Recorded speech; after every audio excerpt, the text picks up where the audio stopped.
히브리서 3장 7절부터 19절 말씀 보겠습니다. 히브리서 3장 7절부터 19절.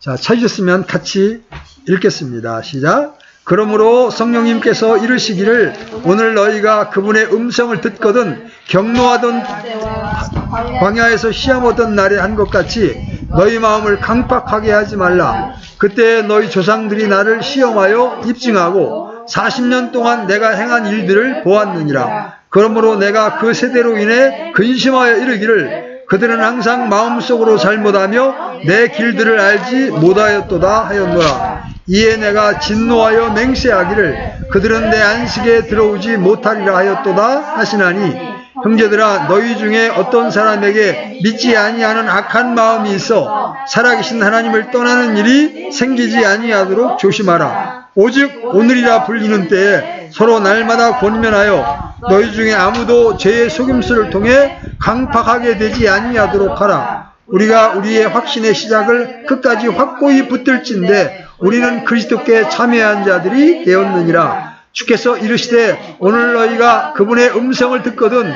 경노하게 하던 때에 한 것 같이 너희의 마음을 강팍하게 하지 말라 하셨으니 이는 어떤 자들이 듣고 경노하게 하였기 때문이라. 그러나 모세로 말미암아 이집트에서 나온 모든 자가 그리하지는 아니하였느니라. 그러면 40년 동안 그분께서 누구로 인해 근심하셨느냐? 죄를 지어 사체가 광야에 쓰러진 자들이 아니냐? 또 그분께서 누구에게 맹세하사 그들이 자신의 안식에 들어오지 못하리라 하셨느냐? 오직 믿지 아니한 자들이 아니냐? 그러므로 우리는 그들이 믿지 아니하여 능히 들어가지 못하였음을 아노라. 아멘. 이 히브리서는 히브리인들에게 보낸 편지입니다. 그래서 구약의 역사가 많이 기록되어 있어요. 구약의 율법 시스템과 또 구약에서 이스라엘 백성들이 어떻게 실패했는지에 대해서 많이 기록하고 있습니다. 그 이스라엘 모습을 통해서 오늘을 사는 우리 그리스도인들에게 하나님이 주시는 경고의 말씀이 있는 거예요. 이스라엘 역사를 한번 이 시간 한번 우리가 회상해 봐요. 이스라엘 백성들이 출애굽해서 이집트를 떠나 홍해를 건너서 가나안 땅을 향하여 행군합니다. 마침내 가나안 땅의 접경인 가네스 바나에 도착을 합니다. 근데 그 가나안 땅은 새로 입주하는 아파트 단지도 아니고 멋있는 전원주택이 들어선 그런 잘 정돈된 마을이 아니에요. 가나안 땅은 그들이 싸워서 몰아내야 할 가나안 족속들이 살고 있어서 이제 미리 정탐꾼을 보내서 그들을 살펴볼 필요가 있었습니다. 그런데 그것을 정탐하고 돌아온 정탐꾼들의 악한 보고를 듣고 그들은 지레 겁을 먹고 이집트로 돌아가자고 반역하는 데모를 했습니다. 하나님께서 그들에게 주시겠다고 한 약속 따위는 그들에게 아무 소용이 없었습니다. 그들에게 가나안 땅은 젖과 꿀이 흐르는 곳이 아니라 공포스러운 적진이었어요. 실제로 거기에는 젖과 꿀이 흐르고 포도송이 하나가 두 사람이 들 만큼 무거운 그런 곳이었지만 동시에 거기에는 어마어마한 거인들이 살고 있었어요. 믿음이 없어서 지레 겁을 먹은 자들에게는 그곳에 가고자 하는 소원도 없고 필요성도 느끼지를 못한 겁니다. 결국 믿음이 없는 백성들, 즉 이집트에서 나온 20살 이상의 장년들은 모두 광야에서 쓰러지고 40년 동안 광야에서 새로 태어난 사람들이 장성해서 이집트를 떠난 후 40년 뒤에야 비로소 가나안에 들어갈 수가 있었습니다. 우리는 이 역사를 통해서 믿음이 없이는 안식을 상징하는 가나안에 들어갈 수 없다는 것을 배우게 됩니다. 거듭나서 구원을 받아서 출애굽을 해도 참된 안식을 누리지 못할 수 있다는 거죠. 신자라 할지라도 여전히 믿음이 없어 가나안 땅에 들어가지 못했던 사람들처럼 광야에서 떠도는 사람들이 될 수 있습니다. 그러므로 거듭난 신자라도 광야에서 방황하지 않으려면 젖과 꿀이 흐르는 안식의 땅, 기쁨의 땅 가나안을 향하여 전진하는 생활을 해야 합니다. 자, 그리스도인의 생활은 위로부터 오는 새로운 출생과 함께 시작됩니다. 우리는 이것을 하나님에게서 태어났다고 말하고 우리가 구원받는 순간에 이미 하나님의 자녀들로서 어린 양의 생명책에 우리의 이름이 기록됩니다. 보세요. 사람이든 동물이든 이 자연계에서는 태어나면 모두 갓난아기죠. 그렇죠? 영적인 세계에서도 마찬가지입니다. 우리가 예수님을 믿고 새로 태어나는 그 순간 모두 갓난아이입니다. 그런데 우리는 이렇게 영원한 어린아이로 머물러 있어서는 안 되고 성장하고 발육해서 영적인 성숙으로 들어가야 합니다. 여러분 자식을 낳았는데 아니면 손자를 낳았는데 안 커. 매일 그 자리야. 말도 못해. 여러분 한번 그런다고 생각해 봐요. 얼마나 답답한 노릇입니까? 그렇죠? 그런데 슬프게도 많은 하나님의 자녀들이 발육을 멈추고 영적 성장이 멈춰버린 현상을 보이거나 광야를 건너지 못하고 있습니다. 그들은 하나님의 자녀들이긴 하지만 전혀 성장하지 않아서 오랫동안 어린아이로 머물러 있습니다. 이 모든 일의 문제는 바로 믿음의 문제예요. 믿음의 문제. 그런데 이 믿음은 무엇으로부터 옵니까? 믿음은 들으면서 오며 들으면 하나님의 말씀에 의해 오느니라. 말씀을 듣는 데서 옵니다. 물론 그때는 성경이 없었으니까 대언자들이나 교사들이 구약 성경을 읽어줌으로 믿음이 왔지만 지금은 여러분들이 말씀을 읽으면 되는 거예요. 순수한 말씀의 젖을 먹는 일에 실패하면 믿음이 자라지 않습니다. 여러분 평시에 성경을 읽는 일이나 설교 시간에 집중해서 말씀을 들으면 그리고 그 말씀을 내 마음속에 받아들이면 믿음이 자랍니다. 근데 그런 일에 실패하면 어떻게? 10년이 지나고 20년이 지나도 믿음이 자라질 않는 겁니다. 사람이 구원을 받는 데는 모든 성경을 다 잘 알 필요가 없어요. 구원은 복음의 말씀만 들으면 되는 거예요. 그렇죠? 그러나 장성한 분량에 이르도록 자라기 위해서는 성경을 잘 알고 말씀대로 성장해야 합니다. 성경을 아는 지식이 없는 열심은 주님을 기쁘게 할 수도 없고 제대로 잘할 수가 없어요. 교회를 오래 다닌 신자들 중에 많은 사람들이 성경에 대하여 무지합니다. 권사라고 하는데 장로라고 하는데도 성경에 좀 이렇게 깊은 진리를 이야기하면 전혀 알아듣지를 못합니다. 왜 그래요? 잘하지를 못했으니까. 그냥 은혜의 복음만 이야기하면 좋아하지 나머지 것들은 굉장히 어려워합니다. 그렇게 되니까 영적으로 굉장히 나약하고 마치 빈혈에 걸린 사람처럼 그렇습니다. 그러니까 어떤 결과가 와요? 이단들이 사냥하기가 너무 좋은 겁니다. 여러분 신천지나 안상홍 증인회에 장로 출신, 권사 출신들이 즐비하게 가 있습니다. 왜 그런지 아십니까? 그들은 하나님의 말씀을 올바로 나누어 공부한 적이 없어요. 그러니까 거짓 교리와 이단의 사냥꾼들의 먹이가 돼버린 거죠. 어제는 또 어떤 사람이 저한테 카톡을 보내왔는데 백신이 666표니까 절대 맞으면 안 된다. 목회자이시죠? 회개하십시오. 백신을 맞지 못한 걸 회개하십시오. 이런 허망한 음모론에 말려서 그 사람이 자기 정체를 밝히지 않지만 나를 아는 사람이란 얘기고 그렇다면 그 사람은 킹제임스정에 있었던 사람이란 얘기예요. 그런데도 그런 허망한 음모론에 빠져서 이단들의 사냥 먹이가 돼버린 겁니다. 여러분 히브리서가 기록된 목적이 뭐예요? 바로 이러한 목적으로 기록된 거예요. 이 히브리인들은 영적 성장과 발전에 있어서 벌써 선생이 되었어야 마땅했으나 하나님의 말씀의 ABC, 즉 기초를 다시 배워야만 할 정도로 연약해 있는 거예요. 갓난아기의 음식인 젖만 먹을 줄 알고 단단한 음식은 먹을 수가 없는 처지였습니다. 여러분 히브리서 5장 12절 한번 가보십시오. 히브리서 5장 12절 같이 읽겠습니다. 시작. 시간으로 보건대 너희가 마땅히 가르치는 자가 되었어야 할 터이나 하나님의 말씀들의 첫째 기초 원리들을 남에게 다시 가르침을 받아야 할 필요가 너희에게 있나니 너희가 단단한 음식이 아니라 젖을 필요로 하는 자가 되었도다. 여러분, 이거 칭찬이 아니에요. 이거 지금 책망하고 있는 거예요. 구원받은 지 몇십 년이 지나도 갓난아이에 머물러요. 그래서 은혜의 말씀만 좋아하지 딱딱한 말씀, 이런 말씀들을 싫어하는 거예요. 오늘날 많은 신자들이 지속적으로 유아기에 머물러 기어다니거나 조그만 장애물에도 걸려 넘어지거나 성장하지 못하는 핵심적인 원인은 성경을 전혀 읽지 않거나 성경 공부를 게을리하기 때문이라고 말해도 크게 틀리지가 않습니다.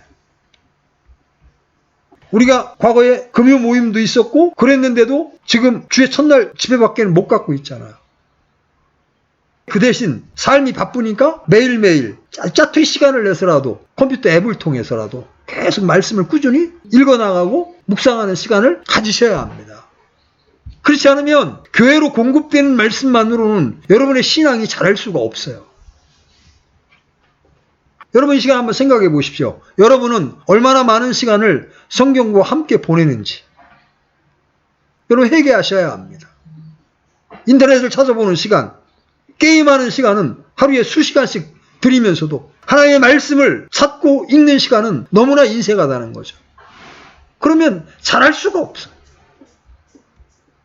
히브리서의 핵심 메시지의 내용이 뭐예요? 나아가고 앞으로 나아가라. 왕관을 얻을 때까지 성숙함에 이르도록 나아가라는 거예요. 구원을 소홀히 여기고 그리스도께 순종하기를 실패하는 것은 주님의 징계로 결과가 나타날 것이고 우리 신앙 여정의 마지막 순간에는 보상의 손실로 나타난다는 거죠. 이스라엘의 예를 한번 들어봅시다. 하나님께서 주시는 최상의 것에 미치지 못할 위험을 예언하면서 히브리서 기자는 이스라엘 자손의 지난 역사를 우리에게 소개해주고 있죠. 이 내용은 히브리 신자들에게는 아주 익숙한 내용일 겁니다. 그렇죠? 왜냐하면 그들은 이미 구약 성경에 기록되어 있는 것처럼 자신들의 민족의 역사에 대해서 아주 잘 알고 있기 때문에 그렇습니다. 따라서 그들에게 다음과 같은 지적을 통해서 이스라엘 민족의 경험을 보여주고 그들이 풍성한 삶에 미치지 못하는 원인에 대한 경고를 보여주고 있는 거예요. 다시 히브리서로 돌아가셔서 3장 7절로 11절 보십시오. 3장 7절로 11절 같이 읽습니다. 시작. 그러므로 성령님께서 이르시기를 오늘 너희가 그분의 음성을 듣거든 경노하게 하던 때와 광야에서 시험하던 날에 한 것 같이 너희의 마음을 강팍하게 하지 말라. 그때 너희 조상들이 나를 시험하여 입증하고 40년 동안 내가 행한 일들을 보았느니라. 그러므로 내가 그 세대로 인해 근심하여 이르기를 그들은 항상 마음속으로 잘못하며 내 길들을 알지 못하였도다 하였노라. 이에 내가 진노하여 맹세하기를 그들은 내 안식에 들어오지 못하리라 하였도다 하시나니. 이 내용은 과거에 있었던 사건을 관점으로 해서 앞으로는 그래서는 안 된다는 경고로 주어진 겁니다. 이 말씀은 하나님의 백성들에게 주어진 것인데 그들은 선택을 받았고 이집트로부터 구출을 받은 하나님의 백성들이었습니다. 이러한 이유 때문에 히브리서 3장에 인용된 그 말씀으로 경고를 받았습니다. 히브리서 3장 7절 하반절과 8절 하반절의 이 말씀, 과거의 조상들의 경험에 비추어 말씀하시는 경고입니다. 너희가 그분의 음성을 듣거든 너희의 마음을 강팍하게 하지 말라. 이 이야기는 그리스도인들도 강팍해질 수 있다는 거죠. 이것은 누구에게나 늘 생길 수 있는 위험입니다. 그것은 믿는 자들, 즉 거듭난 하나님의 자녀들도 하나님을 대적하여 마음을 강팍하게 할 수 있는 것은 늘 있을 수 있는 위험이라는 겁니다. 우리는 주로 마음이 강팍한 죄인들에 대해서만 이야기하지만 우리가 오늘 이야기하고자 하는 것은 마음이 강팍한 성도들입니다. 하나님의 뜻에 불순종해서 살아가는 것, 하나님의 경고와 하나님께서 우리에게 간청하시듯 부탁하는 말씀들을 계속 무시하는 것이야말로 그분을 향한 감각에서 무디어지는 결과가 초래되는 거예요. 하나님께서 처음에 우리를 부드럽게 대하십니다. 잘못해도. 그런데 우리를 부드럽게 타이르는 말씀에 무감각해지기 시작해서 드디어 그들이 다음 장소, 즉 그들을 다시 해결케 만드는 것이 불가능한 상태에까지 이르게 됩니다. 이런 경우까지가 되면 하나님께서는 그들을 오직 특별한 징계와 그리스도의 심판석에서 심판으로 다룰 수밖에 없는 상황까지 오게 되는 겁니다. 여러분, 우리 세상에서도 가끔가다 농담 삼아서 계속 말해도 안 들으면 뭐라고 얘기해? 좋은 말 할 때 들어 그러죠? 좋은 말 할 때 들어. 그런데 하나님께서 이렇게 부드럽게 간청하시듯 하는 말을 안 듣게 되면 나중에 결국은 징계로 나타납니다. 하나님께서 육체를 치실 수도 있고 경제적인 어려움을 가져올 수도 있습니다. 때때로 그 정도가 심하면 하나님이 자식을 데려가시는 경우도 있습니다. 하나님은 처음에 부드럽게 경고하십니다. 설교자의 말씀을 통해서 주변 사람들의 권유를 통해서 부드럽게 경고하시다가 끝내 말을 듣지 않으면 하나님께서 해초리를 드실 때가 옵니다. 여러분이 예수님을 믿은 다음에 구원의 확신을 가졌을 겁니다. 여러분이 구원받은 이후에 어떤 죄나 나쁜 습관을 버려야 할 필요를 직면했을 때 그때 여러분은 많은 찔림을 받을 수 있습니다. 아, 이건 아닌데. 여러분이 새로운 피조물이 되었을 때 죄나 나쁜 습관은 여러분 안에서 결코 자리 잡을 수 없다는 것을 알고 있었고 만약 여러분들이 그러한 것들에 실패하거나 불순종했을 때 비참하게 느꼈습니다. 그런데 세월이 지나고 그 내적인 확신과 찔림은 점점 강도가 약해져서 변명을 찾기 시작하고 남들도 다 그러는데 뭐 나 세상이 바빠서 그러는 건데 뭐 이렇게 변명을 찾기 시작합니다. 한때는 여러분에게 죄책감과 찔림을 가져주었던 그 일들이 어느덧 용인되거나 묵과되면서 변명을 늘어놓고 양심의 가책도 전혀 받지 않은 채 영적 감각이 둔해집니다. 그렇게 되면 이제 성장하지를 못합니다. 승리를 전혀 모르는 삶이 되어버렸습니다. 자, 성장은 뭐예요? 처음에는 큰 죄에만 감각이 있어. 아, 이건 아니었지 하고 하나님께 얘기합니다. 그런데 여러분, 영적인 성장이 깊어지면 깊어질수록 어떻게 되는지 아십니까? 아주 작은 거 있지 않습니까? 마음속으로 형제를 판단했던 거. 마음속으로 누군가를 좀 경홀히 여기고 밑으로 내려다봤던 그 마음조차도 부담스러워서 하나님 앞에 토해내지 않으면 견딜 수 없는 상태까지로 점점점 영적으로 예민해지기 시작합니다. 그런데 정반대로 가면 옛날에는 민감했는데 세월이 지나면서 점점점 둔감해진다. 이건 뭐예요? 성장이 아니라 퇴보를 하게 되는 거죠. 그리하여 하나님이 주시는 축복과 보상이 불행하게도 새 나가는 것을 여러분은 느끼게 됩니다. 똑같은 이스라엘의 예를 보겠습니다. 그들은 이집트에서 파라오의 잔인한 채찍 밑에서 노예 생활을 했습니다. 그런데 하나님의 주권으로 말미암아 하나님께서 그들을 피와 권능으로 구출해 내셨습니다. 하나님께서는 이스라엘 백성을 비참한 속박과 노예 상태로부터 구원하셨습니다. 그래서 홍해를 건널 때 이스라엘 온 백성이 할렐루야 하면서 하나님을 찬양했습니다. 그러나 그것은 단지 가나안 땅을 향해 가는 여정의 시작에 불과할 뿐입니다. 여러분, 구원은 거듭남으로 끝이 아니라 가나안 땅이 목표 지점입니다. 하나님께서는 그들을 단지 이집트에서만 구해내는 것을 원하시는 것이 아니라 약속의 땅 가나안으로 들어가게 하는 것이 목표였습니다. 그들이 만약 가나안에 안전하게 도착하기 위해서 하나님을 순종하고 신뢰한다면 하나님께서 모든 것을 제공하실 겁니다. 그분은 그들을 안전하게 인도하시기 위하여 불기둥과 구름기둥을 제공하셨죠? 여러분, 사막에서 한여름 낮에 얼마나 뜨겁겠습니까? 그러니까 하나님이 이스라엘 백성들 위에 구름기둥을 다 마련하십니다. 그들에게 광야에서 먹을 게 뭐가 있어요? 농사 지을 수 없는데. 그런데 하늘에서 하나님께서 광야에서 만나를 내려주십니다. 목마르다고 하니까 바위에서 물을 내주셔서 물을 마시게 해주셨습니다. 40년 동안 광야길을 걷는데 그들의 옷이 결코 해지지 아니했습니다. 여러분, 대개 옷 매일 입어봐요. 우린 지금 최소한도 3일에 한 번씩 옷을 갈아입잖아요. 근데 옛날에는 우리 어렸을 때마다 어떻게 했어요? 한 벌 가지고 최소한도 6개월 동안 있는 거예요. 아침에 빨아서 저녁에 말려가지고. 그래서 우리가 추석이나 설을 그렇게 기다렸어요. 왜? 옷 한 벌 얻어 입는 거는 추석 때나 설 때나 돼야 한 벌씩 얻어 입었거든. 근데 광야에서 어디서 재료가 나서 옷을 만들어 입어요? 그러니까 그냥 나올 때 입은 옷 40년 동안 입고 다녔는데도 성경에 보면 그 옷이 해지지 않았다. 신발도 결코 닳지 않았다.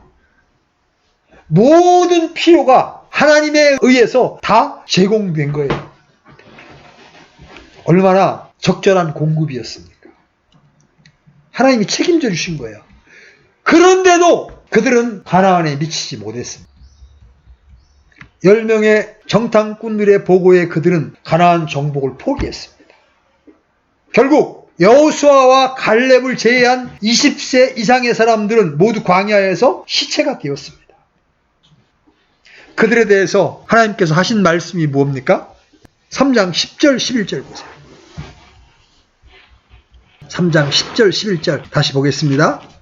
시작. 그러므로 내가 그 세대로 인해 근심하여 이르기를 그들은 항상 마음속으로 잘못하며 내 길들을 알지 못하였도다 하였노라. 이에 내가 진노하여 맹세하기를 그들은 내 안식에 들어오지 못하리라 하였도다 하시니라.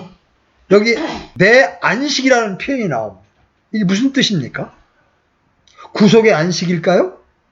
그럴 수 없습니다. 왜냐하면 그들은 이집트의 노예에서 이미 구출을 받았기 때문입니다. 이번에 하나님께서 들어올 수 없다고 하신 안식은 바로 가나안의 안식을 말하는 거예요. 승리의 땅이요, 젖과 꿀이 흐르는 풍성한 삶이 기다리고 있는 땅, 곡식과 포도즙이 기다리고 있는 그 땅에서의 안식을 말하는 거예요. 하나님께서 그들이 광야에서 불순종으로 죄를 지었을 때 그들을 이집트 땅으로 돌려보내지는 않으셨습니다. 그들은 여전히 이집트로부터 구속받은 백성이지만 가나안에는 미치지 못하고 광야에서 죽었습니다. 광야에서 죽다. 여러분, 구속받은 백성에게 이처럼 비극적인 운명이 어디에 있습니까? 가나안에 들어가는 것을 막은 그 죄는 다름 아닌 하나님께 대한 불순종이요, 그분을 신뢰하고 순종하는 것에 실패한 겁니다. 한마디로 그분을 믿지 않은 것 때문입니다. 하나님께서 그들에게 맹세하시기를 그들이 결코 그분의 안식에 들어가지 못할 것이라고 하신 것은 가나안의 풍성함과 하나님의 보호하심을 믿지 않은 자들에게 하신 말씀이에요. 그렇죠? 자, 히브리서 3장 18절로 19절 같이 읽어봅니다. 18절로 19절 시작. 또 그분께서 누구에게 맹세하사 그들이 자신의 안식에 들어오지 못하리라고 하셨느냐? 오직 믿지 아니한 자들이 아니냐? 그러므로 우리는 그들이 믿지 아니하여 능히 들어가지 못하였음을 아노라. 이 세상엔 용서받지 못할 죄는 없으나 주님을 믿지 않는 죄는 용서받을 수 없습니다. 믿음은 주님을 기쁘게 하는 일이요, 반면 믿지 않는 자들 위에는 그분의 진노가 놓여 있을 뿐이에요. 하나님의 약속을 믿음으로 받아들인 정탐꾼들의 올바른 보고를 그들은 믿지 않았습니다. 나쁘게 보고한 사람만 있었던 게 아니었죠? 다른 사람들은 정탐 갔다 와서 야, 거기 가면 우리 죽어. 그 사람들이 얼마나 덩치가 큰지 우리는 그들에 비하면 메뚜기야, 메뚜기. 이런 보고를 했어요. 그래서 이스라엘 백성들이 전부 낙담했습니다. 그런데 여호수아와 갈렙은 아니야. 민수기에서 이렇게 말해. 우리가 곧 올라가서 그 땅을 소유하자. 우리가 능히 그것을 이기리라. 오직 너희는 주를 대적하여 반역하지 말며 또 그 땅의 백성을 두려워하지 말라. 그들은 우리의 양식이니라. 우리의 밥이니라. 왜? 하나님이 우리 뒤에 계시지 않냐? 하나님이 계시니 우리는 그들을 얼마든지 물리칠 수 있다 하고 이들은 긍정적인 옳은 보고를 합니다. 근데 봐요. 지금 12정탐꾼들이 보내졌을 때 그들은 약속의 땅에 바로 경계선상에 와 있는 거예요. 정탐꾼들이 큰 성벽을 가진 도시들과 큰 틀을 가진 거인들의 소식과 풍성한 열매를 가지고 돌아왔을 때 그들은 하나님의 약속과 전능하심을 믿는데 실패하고 그 땅에 살고 있다는 거인들을 무서워한 거예요. 그들은 하나님의 말씀을 제쳐놓고 광야로 되돌아가서 38년이나 더 광야 생활을 할 수밖에 없었어요. 왜 그래요? 이 믿음의 사람들의 보고를 신뢰하지 않은 거예요. 그 얘기는 누굴 신뢰하지 않았다는 얘기야? 단순히 여호수아와 갈렙을 신뢰하지 않은 게 아니라 자기들을 가나안 땅에 보내시기로 약속하신, 가나안 땅을 너희에게 주겠다고 약속하신 하나님의 약속과 그분의 전능하심을 믿지 않았던 거죠. 승리의 문턱 바로 앞에 이르렀는데도 불구하고 그들은 결국 불신으로 그 광야에서 쓰러지는 사체들이 되고 말았던 거죠. 이런 모든 이스라엘의 예들은 우리에게 영적 성장에 필요한 훈계와 경고를 주기 위해 기록된 겁니다. 이스라엘은 믿는 자를 예표하죠? 자, 이스라엘은 믿는 자를 예표하는 거야. 신약 성도들을 예표하는 거야. 이스라엘이 나온 이집트는 뭘 예표해요? 죄와 속박의 세상. 이집트의 노예로 살 때 이스라엘 백성들은 정말 혹독한 노예 생활을 해야 했습니다. 이집트 사람들의 종으로 속박 아래 있었죠? 마찬가지로 우리도 이 세상에서 죄의 종으로 속박 아래 있었습니다. 세상이 시키는 대로, 마귀가 시키는 대로 죄를 지으며 살아왔습니다. 그들의 구출자 모세는 바로 우리 구주 예수 그리스도의 예표입니다. 그렇죠? 그들의 유월절 어린 양은 우리의 죄를 짊어지신 우리 주님의 예표요. 그 양의 피는 하나님의 어린 양이신 그리스도께서 십자가에서 흘리신 피를 예표하고 있는 거죠. 파라오의 군대가 홍해바다에 빠져 몰살하는 것은 그리스도 안에서 죄를 씻은 우리를 붙잡을 수 없는 마귀들의 모형입니다. 우리의 구원의 영원한 보장을 말하고 있습니다. 구원받은 우리 속사람은 마귀도 건들 수가 없습니다. 구름기둥은 성령님의 인도하심이요, 만나는 그리스도의 생명의 빵이요, 반석으로부터 나온 물은 하나님의 말씀을 의미합니다. 그리고 그 반석은 예수님 자신을 말하죠. 가나안은 영적 싸움에서의 승리하는 삶을 보여줍니다. 가나안은 아직 하늘나라를 예표하는 것이 아니라 더욱 풍성한 생명을 나타내는 거예요. 가나안에서 혼의 안식을 찾아 누려야 합니다. 이 땅에서 현재 살고 있는 성도들의 풍성한 승리의 삶을 예표하고 있는 것이 가나안입니다. 가나안은 하늘나라를 묘사하는 것이 아닌 이유는 가나안이 정복에 의해서만 소유될 수 있기 때문에 그렇습니다. 여전히 거기에 가나안 족속들이 있죠? 싸워서 물리쳐야 할 대상이 있는 곳이에요. 이스라엘이 가나안을 소유하기 위해서는 단호하고 용감하게 전투에 임해야 했습니다. 그리고 승리를 얻어야만 했습니다. 그러나 이 땅의 삶은 항상 승리만 있는 것이 아니라 가끔 패배도 경험하면서 정복해 나아가야 합니다. 여러분, 승리의 기쁨은 언제 느껴요? 영적 성장의 방해물을 통과했을 때 맛봅니다. 여러분이 실패할 위기에 있었을 때, 아주 어려운 환경 가운데 있었을 때, 여러분이 말씀에 의지해서 하나님께 순종함으로 그 어려움을 극복했을 때 여러분은 승리의 기쁨을 맛보게 되는 거예요. 이스라엘 백성은 완전히 이집트로부터 벗어나 있었음에도 불구하고 승리의 가나안 땅, 즉 풍성한 삶의 땅에는 미치지 못했습니다. 그 이유가 뭐예요? 불순종 때문에. 그것이 우리가 읽은 히브리서 3장 7절로 11절까지의 말씀이에요.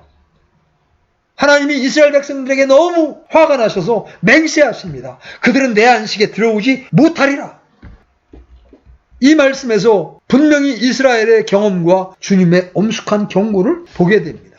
자, 그렇다면 이 구절들을 한번 적용해 보십시다. 우리 12절로 13절 내려가 보십시오. 12절로 13절. 같이 읽겠습니다. 시작. 형제들아, 너희 중에 어떤 사람에게 믿지 아니하는 악한 마음이 있어 살아계신 하나님을 떠나는 일이 생기지 아니하도록 조심하라. 오직 오늘이라 불리는 때에 서로 날마다 권면하여 너희 중에 아무도 죄의 속임수를 통해 강팍하게 되지 아니하도록 하라. 바로 이 내용이 우리가 이 히브리서를 통해 알고자 하는 그것입니다. 이는 우리 모두, 여러분 모두를 경고하기 위함입니다. 여러분 모두를 권면하고 싶습니다. 이스라엘의 실수를 되풀이하지 말고 하나님의 충만한 복과 승리에 참여하는 자가 되기를 간절히 권면합니다. 자신의 뜻에 기꺼이 순종하고자 하는 모든 믿는 자들을 위하여 하나님께서는 충만한 복에 참여할 수 있도록 지금 쌓아놓고 계십니다. 그러나 다음과 같은 사실이 가능합니다. 믿는 자들이 살아계신 하나님과의 교제로부터 떠나는 것이 가능합니다. 성경은 우리를 믿는 자들, 형제들, 하늘의 부르심에 참여한 자들이라고 부르고 있습니다. 그렇죠? 그런데 그러한 자들이라 할지라도 살아계신 하나님과의 교제로부터 떠나는 것은 가능합니다. 그것은 구원을 잃어버린다는 것이 아니고 교제를 통한 사귐을 계속할 수 없다는 거예요. 믿는 자라 할지라도 믿음을 소홀히 함과 불순종을 통해서 비록 구원은 받았지만 영적으로 패배하는 경우 하나님과의 사귐이 막혀서 영적 성숙에 도달하지 못하는 일이 가능하다는 거죠. 구원은 하나님이 거저주시는 선물입니다. 그러나 보상에 참여하는 자가 되기 위해서는 우리의 확신을 굳건히 하고 고백의 시작을 끝까지 굳게 붙드는 것을 의미합니다. 이것은 결코 구원의 문제가 아닙니다. 주님과의 교제, 교통의 문제입니다. 그래서 항상 여러분 점검해 보아야 합니다. 나는 그 첫사랑의 기쁨을 가지고 있는가? 처음에 구원받았을 때 내가 체험했던 그 기쁨을 나는 지금도 가지고 있는가? 얼마 전에 어떤 자매하고 이제 교제하게 되었는데 아무 낙이 없다는 거예요. 소망이 없다는 거예요. 분명히 거듭난 자매임에도 불구하고 영적인 상태가 지금 피폐해져 있는 거죠. 1년 전보다 나는 하나님의 말씀을 공부하는 것이 더 사랑스러운가? 나는 주님을 처음 사랑했을 때만큼 전도했던 것처럼 그렇게 주님을 증거하고 있는가? 저도 이 질문에는 찔립니다. 정직하게 답변해서 만약 그것이 아니라면 나는 나의 그리스도인의 삶에 있어서 별 진전이 없다고 생각된다면 승리의 지점은 아직 멀고 그리스도인의 풍성한 삶을 살 수 없다는 겁니다. 여러분의 영적인 감각이 냉랭해지셨습니까? 비판적입니까? 언짢은 기분이 자주 듭니까? 여러분들이 그리스도인으로서 점점 더 익어가고 더 성숙해지는 대신에 무기력한 상태에 있다면 여러분은 광야에서 방황하고 있는 것이며 결국 하나님의 완전한 화평을 알지 못한 채로 마지막을 맞이하게 될 겁니다. 그날에 그리스도의 심판석 앞에서 부끄러워 빈손으로 그분 앞에 서게 될 것입니다. 홍해를 건너 기뻐 노래하며 춤추던 그 이스라엘 백성들의 시체가 광야에 쓰러진 모습을 보십시오. 혹시 그 모습이 여러분의 모습은 아닙니까? 전진하라는 명령에 순종하는 대신에 그들의 유업을 취하라는 말씀에 순종하는 대신에 그들은 반역한 그들은 결국 광야에서 38년간을 더 방황하다가 죽었습니다. 10하루의 길이 40년이 걸렸습니다. 그리고 그들의 사체는 광야에서 쓰러졌습니다. 구원받은 여러분들이 매일의 삶 가운데 영적인 기쁨이 없고 마귀와의 싸움에서 승리를 맛보지 못한다면 여러분의 신앙생활은 광야에서 헤매고 있거나 쓰러져 있는 상태입니다. 매일 매순간 하나님의 은혜에 감사하지 못하거나 지쳐 있다면 광야에 목말라 호덕이는 모양과 똑같은 거예요. 신앙적으로 하루하루가 무의미하고 무감각 속에 보낸다면 여러분의 신앙은 잠자고 있는 것입니다. 육신의 건강을 위하여 매일 음식 조절을 하고 운동을 하면서 영적인 건강과 주님과의 기쁜 교제가 없다면 여러분들의 영적인 상태는 갓난아이로 머물러 있는 겁니다. 히브리서 5장 12절 말씀은 곧 여러분에게 하시는 경고의 말씀이에요. 한번 히브리서 5장 12절 가보세요. 아까 읽었지만 시작으로 보건대 너희가 마땅히 가르치는 자가 되었어야 할 터이나 하나님의 말씀들의 첫째 기초 원리들을 남에게 다시 가르침을 받아야 할 필요가 너희에게 있나니 너희가 단단한 음식이 아니라 젖을 필요로 하는 자가 되었도다. 신앙의 경력은 자랑할 거리가 못 되는 거예요. 나 구원받은 지 30년 됐습니다. 40년 됐습니다. 자랑거리가 못 돼요. 그것들이 주님 앞에서 받을 보상을 보장해 주지 않습니다. 오늘 말씀도 다음 경고로 마무리 짓고 싶습니다. 자, 히브리서 4장 1절 가보십시오. 히브리서 4장 1절 같이 읽습니다. 시작. 그러므로 우리는 두려워할지니 그분의 안식에 들어갈 약속이 우리에게 남아있을지라도 너희 중에 어떤 사람이 거기에 이르지 못할까 염려하노라. 여러분, 우리가 그리스도의 심판석 앞에 서 있다고 여러분 한번 생각해 보십시오. 그러면 여러분은 일어나 돌이켜 모든 의심을 내려놓고 불순종도 내려놓고 승리의 땅을 주장하고 안식을 발견하고 평안을 발견해야 하고 그것을 누려야 하지 않겠습니까? 전에 알지 못했던 그 안식과 평안을 우리가 주장해야 되지 않겠습니까? 어떻게 해야 가능해요? 믿음으로 그분을 순종할 때, 믿음으로 그분의 얼굴을 주목할 때 내 안에 참된 안식, 참된 평안을 경험하고 이 땅에서 승리의 삶을 살아갈 수 있는 거예요. 자, 우리 신자가 가야 할 길은 분명한 겁니다. 그것은 하늘의 것을 향하여 순간순간 달려간 승리의 길입니다. 여러분, 어떤 인생을 사시겠습니까? 이스라엘 백성처럼 40년을 헤매다 광야에서 쓰러진 그런 그리스도의 모습으로 살겠습니까? 믿음으로 순종하여 가나안 땅을 들어가 거기서 가나안 땅을 점령하면서 하나님 주신 참된 풍요함, 그걸 경험하는 그런 삶을 사시겠습니까? 선택은 여러분의 것입니다.